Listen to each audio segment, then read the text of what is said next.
Walsh. Good morning, everybody, and welcome to National Apprenticeship Week. This is our final day of doing lives out to all of our students across Liverpool City region. Today we are welcoming 3 of our cornerstone employers. So these are employers within our region who actually help and support the hub for delivering activities and sessions like we're doing today for our students. So a really big shout out to EFT Group Limited, Jaguar Landrover and to United Utilities. And today they've brought along some of their apprentices as well to actually share their experiences with all of our students, and you'll be able to ask them questions. So please post anything that you want to ask them in the chat, and we'll make sure that we get those answered for you. So without further ado, I'm going to hand over to Jordan from EFT Group, and then she'll talk us through a little bit of information about the organisation, and then we'll chat to the apprentices. So over to you, Jordan. Thank you, Jill, and morning, everybody. I do apologise, first of all, because we are part of a construction company and we do have some construction works going on in our office. So if you hear some funny noises, that's what's going on. My name's Jordan Duggan. I'm one of the owners and directors of the EFT Group based in Southport. We have been going for nearly 50 years and we're very much a family-based company. We consist of EFT Construction, EFT Electrical and EFT Systems. Today, we're really going to focus in on our fire and security, which is EFT Systems.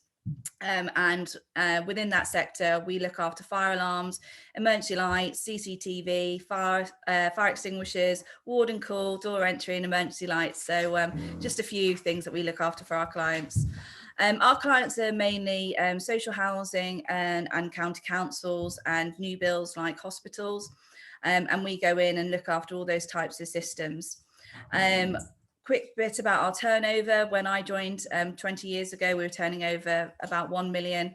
Today, 2021, this slide's a little bit old, we turned over 15 million. So a lot of growth. And as you can see, we've got a lot of employees across the group. We've got over 25 apprentices in our academy at present, with over a quarter of those being girls. And that's something that I really want to touch on today, because as a company and as an industry, we're finding it really difficult to recruit girls, and we really want to encourage more girls to come into our sector and other STEM industries. The apprenticeships that we offer are across construction and the fire and security and the electrical company, but we also have administration and financial apprenticeships as well.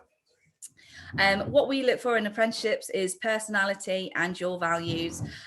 We will teach you everything else. So it's really important to us that when you're coming in looking for an apprenticeship, that you are presenting yourself and showing us what you can bring to EFT, and also to see if your values match with ours. So moving on to our values, which is on the next slide, sorry. We have respect, integrity, we're reliable, and on the next slide, we are efficient. Sorry, on the next slide. Efficient, we have humility, and we're collaborative. I'm going to hand over to my apprentices now, because I think they're the most important and interesting people that you're going to talk to in my sector of the talk. And we've got some questions, and we've got a couple of our girls here who obviously are going to talk about their journeys as well. What I just want to end on before I hand over to Erin, who's going to ask the questions, is that apprenticeships for us is just the beginning of your career. It's the starting point and the first step on the ladder. It's a great way to get into any industry, whatever it is. And we find that, you know, people that have started as an apprentice in our industry and at EFT have gone on to be surveyors and project managers, team leaders, lead engineers, working in the finance department. So it really is just a step to take you wherever you feel that you want to go. I'm going to hand over to Erin and switch my my laptop round and introduce you to all my apprentices. So here we've got Erin, we've got Ethan, we've got Harry, we've got Tom, we've got Taylor, and Marianne. Where are you? Squeeze in, everybody. Erin, please kick off with some questions. Okie dokie. So I'm going to start off with, I'm going to ask Tom, why did you choose an apprenticeship? Just so I could earn a bit of money while also getting my qualifications, rather than going to college and having to pick up a job that probably like McDonald's or something that wouldn't really get me anywhere. I'm going to ask Taylor as well. Why did you choose an apprenticeship? It's a great way to start a career and gain qualifications while I earn. Perfect. I'm also going to ask, how did you find out about EFT, Ethan? I just saw it advertised. On what? I think it was on media? Facebook. Yeah, perfect. Marianne? I applied through the government website. Oh, perfect. Right, okay. I'm also going to ask, when did you start EFT and are you enjoying it? Go to Tom again. So I started around 9 months ago and still enjoying it just as much as I was when I started. Okay, Harry? Started about 5 months ago and yeah, it's going great. Perfect. So Harry, you came straight from school, didn't you? Yeah. So how have you found that process? It's been alright. I think it's a good way to just, get into the industry instead of having to go to like a sixth form and do all your qualifications there before you go on to uni or something like that. So I just think it's easy there to, earn some money and get into a good industry. Brilliant. Marianne, what do you do in your day-to-day role at EFT? I'm on reactive, so I go and fault find and I look at a panel and see if there's a fault on it, figure the fault out. Okay. Tom, would you recommend an apprenticeship? Yeah, to anyone, just so they didn't have to build up a student debt or something like that and they could achieve the same thing. Perfect. Ethan, where do you think you will be in 5 years' time? Hopefully still there as a fully qualified engineer. That's what we like to hear. What is the best thing about an apprenticeship? Whether that's Ethan yourself, you've been here and you've been to another company, haven't you? Yeah. What is the best thing about an apprenticeship? Just there's no pressure on you when you start. Like you know nothing, and they teach you on the way. They're not expecting anything from you. And yeah. Perfect. So I'm going to ask as well, did you complete any work experience or a placement? And if so, what did you learn from them? And I'm going to go with Taylor. I didn't do any work experience for EFT. I found out after a family friend and I thought it was a great opportunity. Okay. So it was very interesting. Marianne, did you do any work experience or? I didn't do any work experience, no, but I went to college for 3 years before and I did do engineering there. And I had to get my maths and English before I was able to get an apprenticeship. Perfect. Tom did some experience with us. Yeah, I did the summer holidays work experience, and even though I wasn't paid for it, it still was the best thing for me to do because I'm here now and I probably wouldn't. It gave you quite a wide view of what we do as well, didn't it? I got to see if I liked it or not before I actually jumped into it, and I know I did. That's good. And Ethan, you did some work experience as well, yeah? Yes, yeah, I did a week of work experience, and it was just showing me that I really wanted to do this. I wanted to get into it. Right. And Ethan, have you got a couple of questions for the girls? Oh yes, Marianne, what made you choose this industry? Do you know what? That's a good question. I'm really good at hands-on stuff. I'm not really academic, so doing things with my hands was a lot easier for me. Like instead of sitting in a classroom and learning for years. Erin, how do you find working with other guys on a day-to-day basis? At first I found it quite hard because you'd been used to being with girls all the time. However, I think going to college and doing my engineering and electrical gave me the good instinct of what, like the banter's a good one. You need to have an open mind and stuff. Like you can't just go in and you can't just go in one day and then not. I don't know, it's hard to explain. Isn't it? Yeah. It's quite hard because you can't just go in and one little thing annoy you. You've just got to go for it and constantly be at it. Do you find you're treated differently? At the start, yeah, I think because when I started, it was quite new to a lot of. I think every gentleman, man, everyone. I think it was quite different to see a woman in the industry, and it's quite frowned upon. However, now were the times when I think over the past 4 years, it's changed massively, and it's nice to see another female in the industry because at the time it was only me and another one. Yeah. We've got 4 now. Yeah. Would you both advise other girls to join? 100%. whether that's in this industry or not, an apprenticeship is like the best thing ever. And I think with ourselves, you've just got to go for it. And being a female, you don't know until you try. Yeah, that's a big one. Would you agree? Yeah, definitely. Right, I think they've had enough pain for answering the questions. Been very brave. I shall hand back to you, Jill, and hope that's been insightful. That was really, really interesting. But I've just got a question for the room, if that's all right with you. Yeah. So I just wanted to ask the apprentices about the support that you're getting. So on the job, I presume that you've got mentors and people that you can go and talk to. And so how do you find that? Is that a really valuable part of your apprenticeship? Yeah, definitely. Yeah, 100%. Get the most support. So how do we work it? Do you need to get a mentor? Do you get buddied up? Yeah, so when you're new, we all have an engineer, and the engineer's experience and stuff, and you get your confidence from that, and then we get buddied up. Like me and Ethan at the minute, we're buddied up, and that's quite a big thing for yourself, I think, to have confidence in us to do it. And to find the support, we can just go to our managers. To be honest with you, we can go to anyone. So it feels like The support's there from everyone, Yeah. anyone. I think you never feel like you're left on your own ever.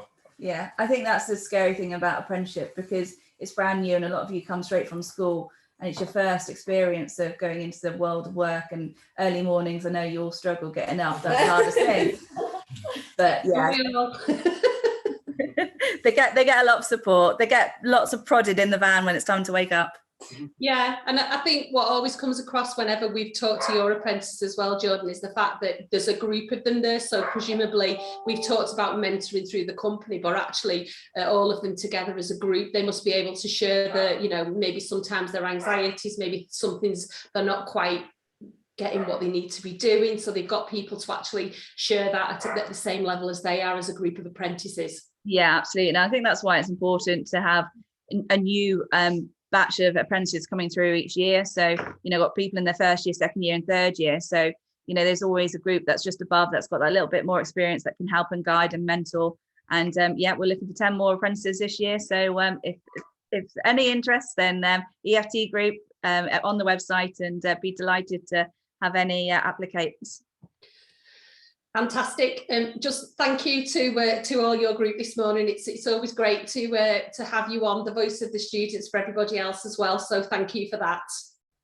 So I'm going to move over to Bye. I don't know if you're staying with us or not, but I'm staying with us. So it'd be great if you've got any questions to put into the chat for us. I'm going to hand over now to Jaguar Landrover, and we've got Steph with us this morning, who's going to tell us a little bit about cars. And also we've got an apprentice as well that's joining her as well. So good morning, Steph. Morning everybody. And apologies for my slightly croaky voice. So I have finally succumbed to this pandemic. So unfortunately, I'm not with my team in Halewood. We've got a few people in the room, and we've got a couple of people like me joining over Zoom, and we'll do our best to sort of knit it all together. But I'm really, really pleased to be here. So we are Jaguar Landrover. I'm going to talk specifically about the Halewood site, which is based in Speke, because we are a global operation. So we sell cars and we make cars all around the world. We still make most of our cars in the UK. So, and Merseyside is the home to Jaguar Landrover Halewood. We've actually been on this site either as Ford or Jaguar Landrover for nearly 60 years now. And it's a 300-acre production site, which, just to give you a bit of perspective, is about 150 Premiership football pitches, if that makes any sense. So quite a big site, takes quite a lot of time to, you can definitely get your steps in if you're walking around the site. And we produce at the moment the Range Rover Evoque and the Land Rover Discovery Sport. So we've actually produced lots and lots of different cars in Halewood's history, but they're the two that we build at the moment. And they're actually the sort of biggest selling Range Rovers and Land Rovers in the whole company's lineup. We employ about 40,000 people around the world, but this factory in Liverpool employs about 3,700 people. And then we've also got about another 1,000 that we directly support through contractors and suppliers that come onto our site. So it is like a village, to be honest. We have invested quite significantly in Halewood in recent years. So we've spent about 750 million on the site itself, which to try and give you a bit of perspective, that would buy about 4,000 houses in Liverpool if you took an average price of a house. So quite a significant amount of money we've invested, and we've specifically invested in our press shop. So that is the place that basically produces the panels that really start the build of a car. So when you see those shells of the car starting to come down the production line, the great thing about Halewood is that we've actually got the biggest press shop in the company, and that actually produces parts not only for Halewood but for all of our factories around the world. Okay, do you want to flick on, Jill? So we're currently run across 2 shifts, and as I say, we've got a lot of investment in our press shop and die manufacturing centre. Do you want to flick on, and we'll get to the interesting bit? Yeah, so the reason for a lot of our most recent investment is because the car industry, as you probably already know, is moving at a really fast pace, and electrification is coming, and it's coming really quickly. So from an investment point of view in Halewood, we actually announced earlier this fiscal year that there's a new strategy, and we are going to be moving forward with the complete electrification of all of our products by 2039. So there's loads of new investment going in as we transfer from engines to electrification. You want to flick on? So when we start to think about values and what it means to work at Jaguar Landrover, I thought, given today we're focusing a lot on encouraging more females into STEM, I wanted to pick up on the work that we've been doing about diversity and inclusion at JLR. We are not where we want to be, I will be completely honest. And the engineers that you're going to talk to later will probably say the same thing.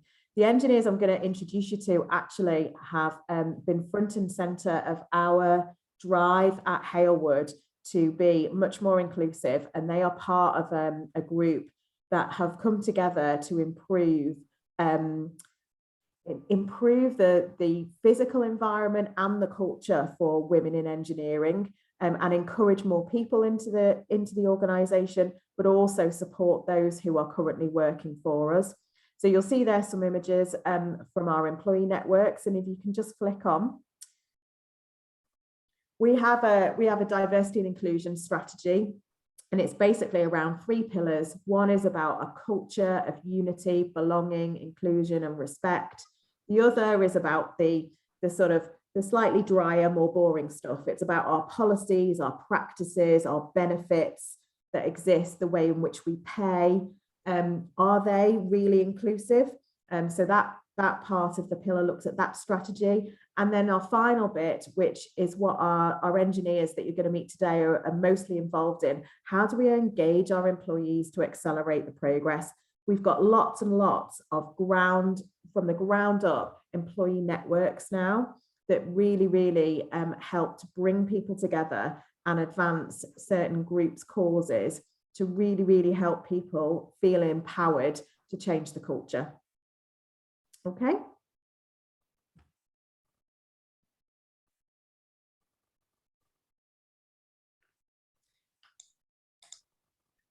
So if I start doing some questions, is that all right? Yeah, Steph, yeah. Okay, lovely. So we've got, I think we've got both, we've got Danielle and Abby in the room, along with Laura there. Give us a wave so they can see you. Lovely. And we've got, I think, Gabrielle and Emily at home, if they've managed to join. So I'll start with Abby because I can see her. So Abby, give us a sense of what you knew about apprentices when you were at school, and if you knew anything, how is is this different? Is it what you imagined it would be? Yes, so when I was in school, I was in an all-girls school, and I can honestly say that apprenticeships weren't really advertised when I was at school. It was more encouraging people to go to university. And luckily enough, I was sent the application for the apprenticeship by a family member who was who was working for the Liverpool City Council at the time.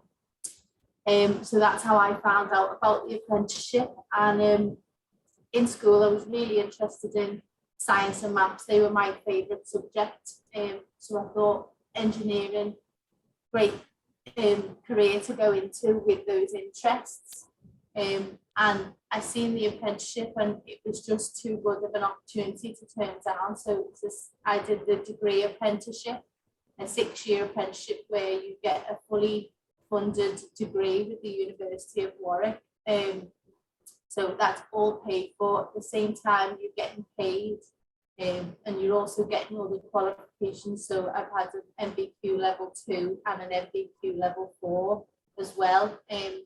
So originally I did plan to go to university until I heard about this apprenticeship, and I just thought it was too good of an opportunity to turn down. And I'm so glad that I took the apprenticeship over going to university. And I wouldn't change a thing if I was to go back in the past, other than to maybe have had more information about apprenticeships in school, and the different career paths you can go into with apprenticeships. Wow, thank you. And I bet you're in quite a different position than maybe some of your friends who've got years of student debt to clear.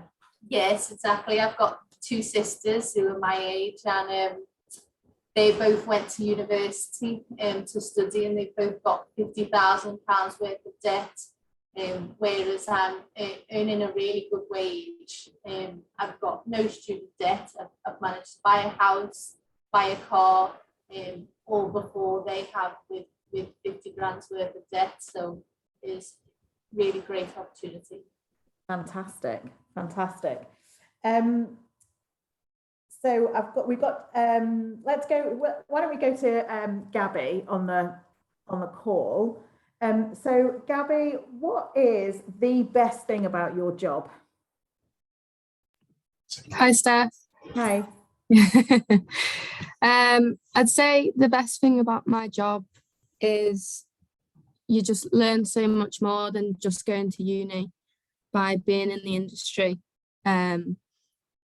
with mentors to guide you as well. You have all the access to the top software and equipment, and can get involved in latest technologies like 3D printing. During my time, I've rotated through quite a few different areas in JLR. So I've seen the process from press shop, when you've got raw panels, all the way through to the final product. And got a degree for free. You've got all the other qualifications like your HNC and your MVQ. And like Abby said, compared to my friends who were gone to uni and now have thousands of pounds of student debt, I feel like I'm in such a better position than them now. Yeah, no, that's many great. apprentices, we've been able to afford our own houses and cars at this stage, rather than having a lot of debt built up. Yeah, it's great. Thank you. And it is nice, as you say, to see the whole product, isn't it? I mean, I think sometimes it's we forget how amazing our products are when you're in it and you're in your day job. But actually, you know what? We don't make biscuits. We don't make toilet paper. We make some really, really beautiful, beautiful products. Yeah. And it's you can have the worst day in the world, and then when you walk out and you see those cars coming off the production line, it can change your mood, can't it? Yeah. So, and even just seeing them on the road, you know that you've had a personal input into those cars, and it's a nice feeling. Yeah. Thank you. Brilliant. Right. So Danielle, I think, is in the room. I'm just going to shift my screen around because I can't actually see her because there's something over there. She is. So our award-winning apprentice, Danielle Flynn. So Danielle, tell me about if you could put yourself back in school right now, like a lot of people who are tuned in today. What advice would you give a sort of year 9, year 10 version of yourself?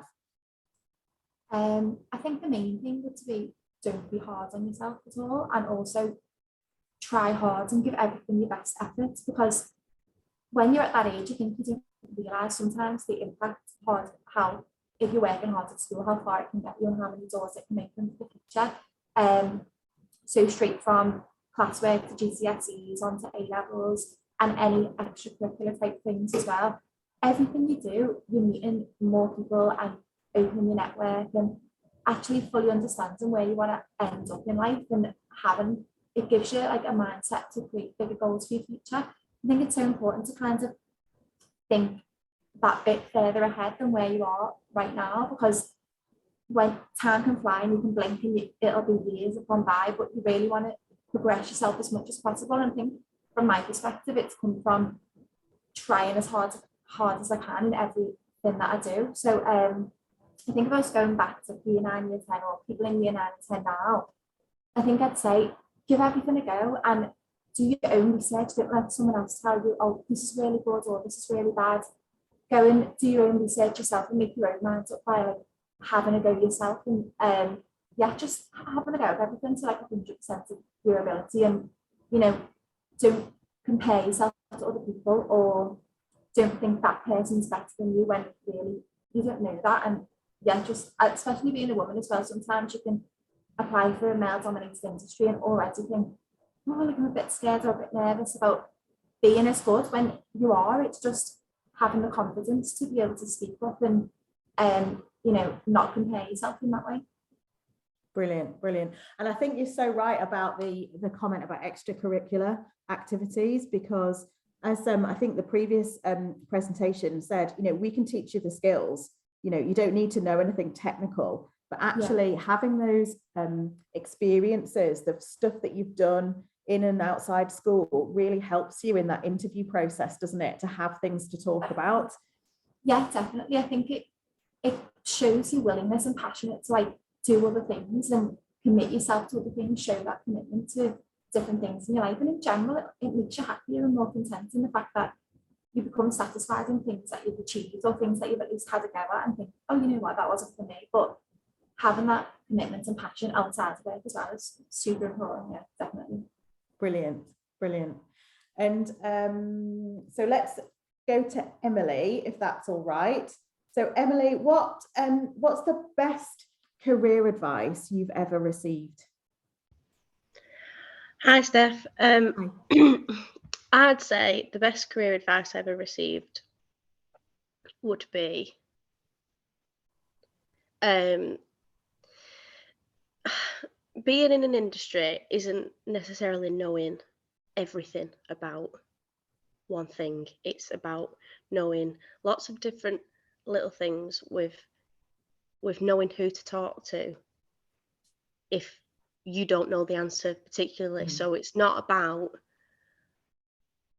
how much you know as a person. It's about like personability, about networking and getting connections and maintaining relationships. So like quite a lot of my job, which I didn't expect, it's not so much technical knowledge, it's actually using my ability to communicate with people and ask for help. And that's something that JLR really look for, is that ability to ask questions and expand your knowledge and ask for help on things and ask for help from other people and things like that. Yeah, no, that's brilliant. It is about being curious, isn't it? About being curious and recognizing that you'll never know all the answers. I've just left our senior leadership team to come to this event, and I'll tell you now, they don't know all the answers on anything anytime. Whether they admit that is a different matter, but they don't. So we're always learning. And I think what's really interesting is the power of this group. I mean, you guys are have all in different ways been involved in really pushing the agenda to get and encourage more women into this industry, into our organisation, and also more recently trying to improve things for women who are in the plant and in the organisation. And Abby, because Abby actually is our network lead for women, a group called Women in Engineering and Allies that exists around the business. Abby, do you just want to give a perspective on what you've seen, how you've seen things progress in the last year or so? Yes, so I volunteered to be sort of the Halewood lead for Women in Engineering because it's something I'm really passionate about. All you have to do is walk around the factory or walk around the offices and see that women are in the minority in the sort of, not only in the engineering field but in manufacturing as well. And it's a great shame. Ideally one day my vision is for the future to have a 50-50 split of genders, and I don't think it's impossible. I just think we need to encourage more women to go into the sector, and just women do have a different way of thinking to men, and by not having women in certain departments, you're missing maybe a different perspective, and we can really bring a different side of things to the business. And one day, hopefully, we will get that 50-50 split. But honestly, don't be afraid of applying for a role or being in a male-dominated environment, because everybody's welcoming, everybody's lovely. You don't have to worry about asking for help off anyone, because everyone's always willing to help you. And at first, I know for me, it was quite daunting. I'm the only woman in my department, and you maybe work in a slightly different way with it all male dominated than if you would an all female department, but you get used to it and it's fine. And one day it won't be an issue, hopefully, but I just would really encourage females to go into STEM subjects, to go into engineering, because it's a really great career and opens up so many doors for you. Brilliant, thank you. And just to introduce the other person in the room, there is Laura Barge there, who is our capability learning and development lead, who looks after the liaison really with the local college and talks to our managers on site about what they need out of apprentice opportunities. So give us a wave, Laura. And can I just point out that they do actually like each other. It's just that we still have some quite stringent social distancing rules in place, that they are being very, very good at adhering to, but they do actually quite like each other's company. I just wanted to say. Thanks, Steph, and thanks to everybody. That was really inspiring this morning, and it's great that the messages that you're giving out around us encouraging more girls, young women into the STEM subjects and into engineering and manufacturing as well. So I think the message has been loud and clear this morning from you guys. So thank you very much for that. Thank you. Thank you. Thanks, guys. Thank you. So we're now going to hand over to United Utilities. So we've got Elspeth, who's going to lead and start talking to you about the world of working at United Utilities. So over to you, Elspeth. Well, thank you, Jill. So I'm Elspeth. I work at United Utilities. So I'm currently on the graduate scheme at the minute. So I've been in the organisation for about 18 months now. I joined right after I left university. And do you know what? Just completely off top of what we're speaking about now, I think I'm currently in the early careers team. So I've kind of got the perspective of going to university myself and also seeing how amazing our apprenticeship schemes are at the minute. And I think just completely advice to students is do not rule out apprenticeships, because I know when I was in school, the kind of the only option they spoke to us about was university. No one really mentioned apprenticeships to us. And I really wish we had the opportunity to know more about apprenticeships, because they are such a brilliant alternative to university. You learn so much while you're on the job and work. And like a lot of people have said already, sitting down in a classroom isn't for everyone. So if you feel like you learn better on the job, I think it's definitely an amazing route to go down. And yeah, I definitely wish when I was in school I'd had these opportunities sent my way. But yeah, that was just quite off topic, but now just getting into who we are as a company. So yeah, we are United Utilities and we're responsible for the water and wastewater services across the northwest of England. So you probably know us, you might see bills coming through in the post from us now and then, and yet we provide your water to your house, your clean water, and take away your wastewater as well. And so like I said, we provide an essential service to our customers across the region, and we're also at the forefront of tackling some of the biggest climate and environmental challenges in a generation. Because what a lot of people don't know about United Utilities is we're not just water and wastewater, we also own so much land across the northwest. And yeah, a lot of people went on walks in lockdown when there was not much else to do, and so many of these walks people went on was your own land, and people wouldn't know it really, but we do play a big part in the northwest. So as an apprentice, you will not only be a part of the 7th ranked most inclusive UK company, which I'll speak on a little bit more later. This is quite a new award that we received in the recent months. But you could also be working towards an Ofsted accredited awarded apprenticeship programme.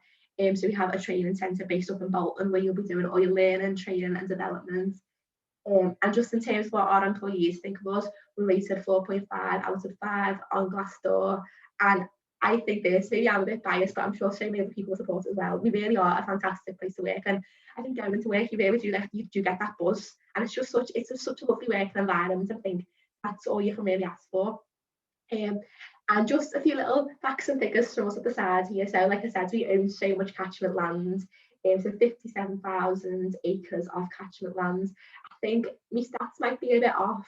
I think that equates to about 105,000 football pitches. I think that could be it.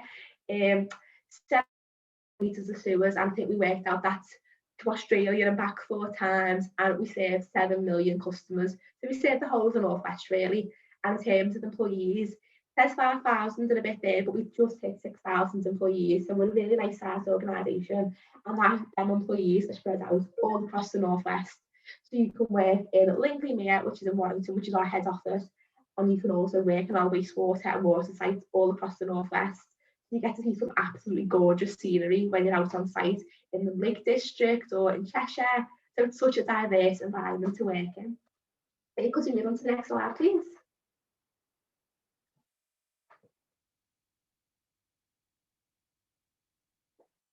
Thank you. And like I said, in terms of our goals and pledges, our aim really is to provide great water and more for the northwest. But I think it's really important to speak about the and more elements of this, because like I said, everyone knows us for providing water and wastewater. That's what we are kind of known for as an organisation, but we really do so much more. In terms of being more than just water, we really do aim to support our communities to be stronger. So we do have a lot of projects outreach into our local communities, because we really believe that we provide our water to these communities, but we do need to support them in other ways as well. Again, linking into our customers, we really do care for our customers through trusted relationships. And like I said, I can't speak about the workplace environment enough and how it is just such a lovely, welcoming, friendly place to work. I've worked in other organisations where you don't quite feel as comfortable going to the office sometimes, but you feel like you can bring your whole self to work at United Utilities. That is just a great place to work. Green skills is also a really big theme at the minute, especially in schools and colleges, and really encouraging the uptake of any skills or subjects which look at how we protect the environment.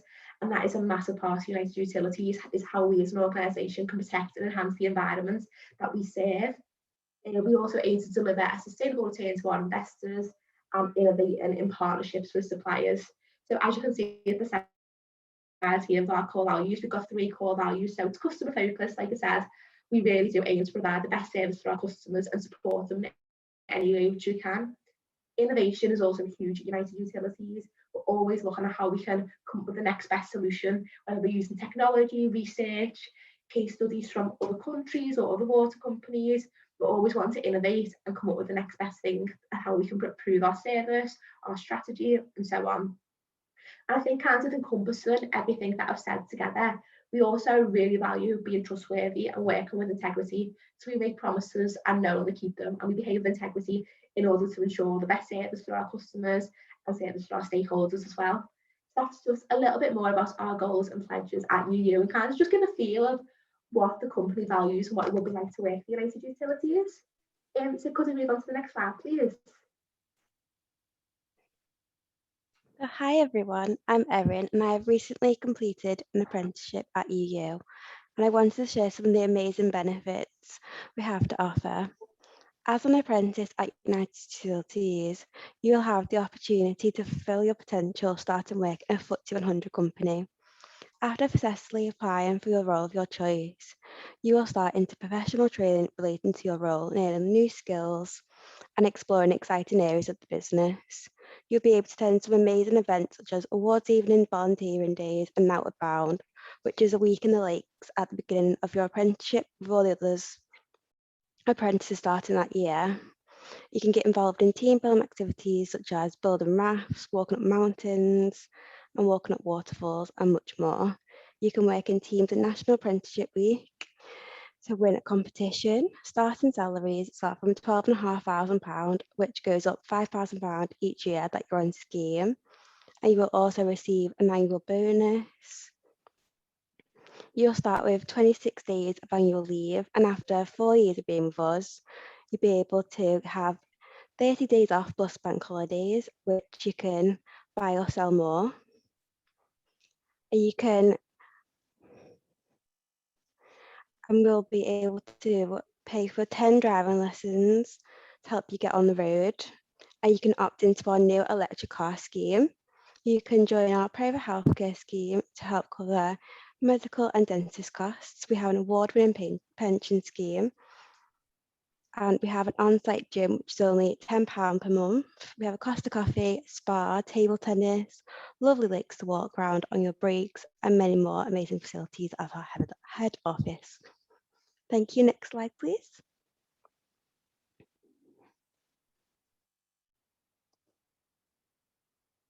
Oh, thank you, Anna. That was great. And then also looking into diversity and inclusion at United Utilities.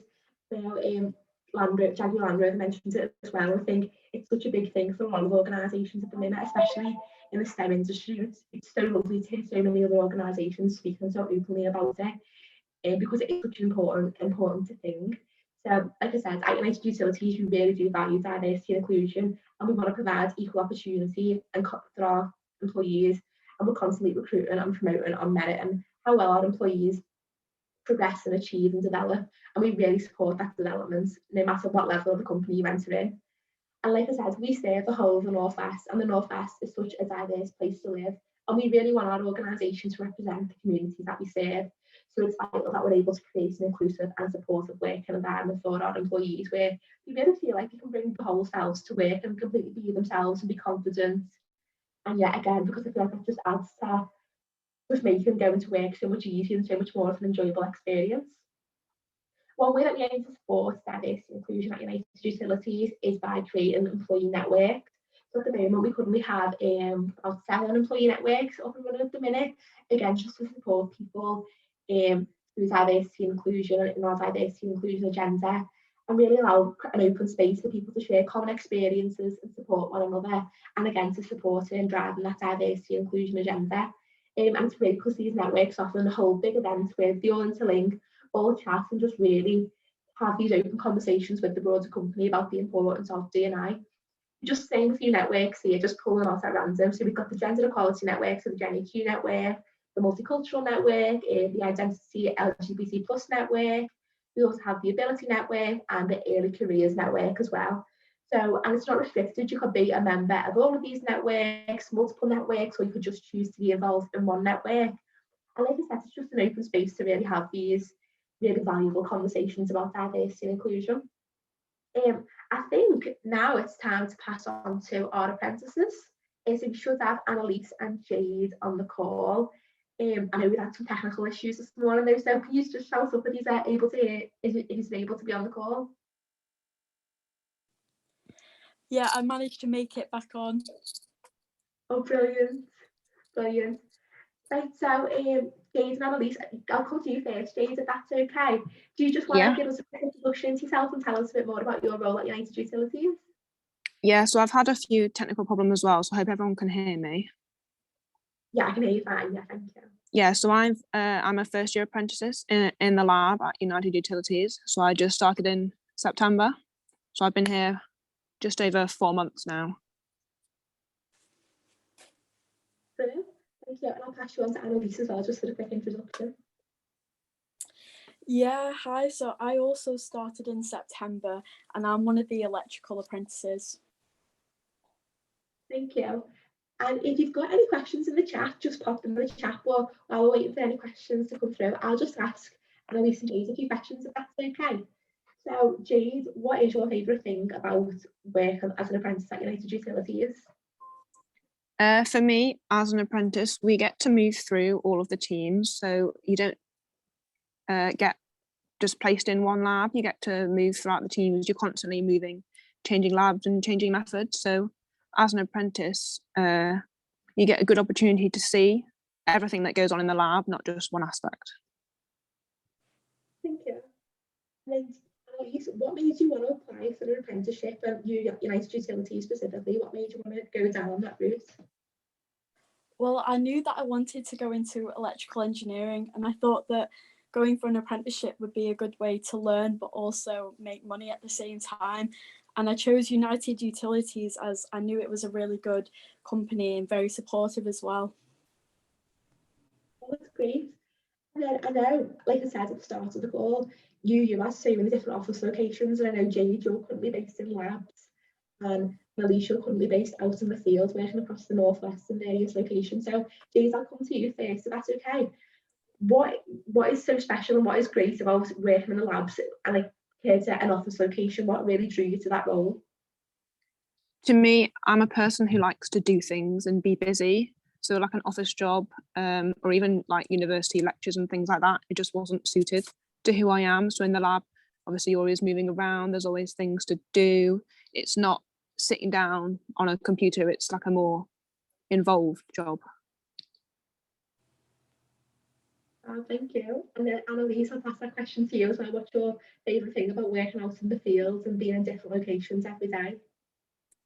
I really enjoy it because you get to be hands-on, but each site, even though most of the components are the same, you'll still find differences, and then it's better because you get to learn about all the different components whenever you're on site, and I really enjoy the hands-on aspect. I agree, thank you. There's no questions in the chat, so I'll just round it off with one final question for the both of you, if that's okay. And I'll just come to you first, Jade. What is the one piece of advice you'd give to someone in their early career or someone who is considering an apprenticeship? I would say it's definitely something to consider. Don't close any options by thinking, oh, like I know exactly what I want to do and university is the path. Like, I don't think that's true. And nowadays there's more and more apprenticeships coming in loads of different fields and industries. So just don't close any doors and keep all your options open. Thank you. And then Annalise, I'll pass that question to you as well. I think I would say, similar to Jade, just make sure that you explore all your options, because if you look at multiple different companies, you might find that specific apprenticeship roles are much more suited to what you want to do than if you were just to go to uni and do a broad course. Yeah, that's great advice. In terms of the roles we have on offer, I'll pop a link into the chat now. We have a digital perspective available. But I mean, is there anything else you'd like to say about the apprenticeship, or I mean, if not, we'll close the questions off there. I'd just like to say that at UU there is a massive apprentice network. So even in the labs, there's obviously apprentices who've been in other years, and the apprenticeship program has been running for a long time. So almost half the people I'd say I've met so far are ex-apprentices. So it is like a good, and it has been established for a while, and yeah, it's definitely worth looking into. Can I just ask you a question? So in terms of obviously United Utilities and like you've just mentioned there's a lot of people that work there. Do you see your future career sort of staying with United Utilities because the opportunities that's available for you? At the moment, I would definitely say yes, because obviously I'm in the lab, but obviously there's multiple different teams in the labs, and obviously there's lots of progression, but there's also lots of other lab based but not based in the lab jobs. So I know lots of people who've been in the labs for a couple of years, they've like moved on to still UU, like they still work for UU but like in a different area. There's just a massive range of jobs and progression that's available. Yeah, And what about in terms of, obviously this morning we've had a focus on women in engineering and into other STEM areas as well. So how is the team sort of within the labs and the engineering? Are you seeing more and more young women coming into the industry?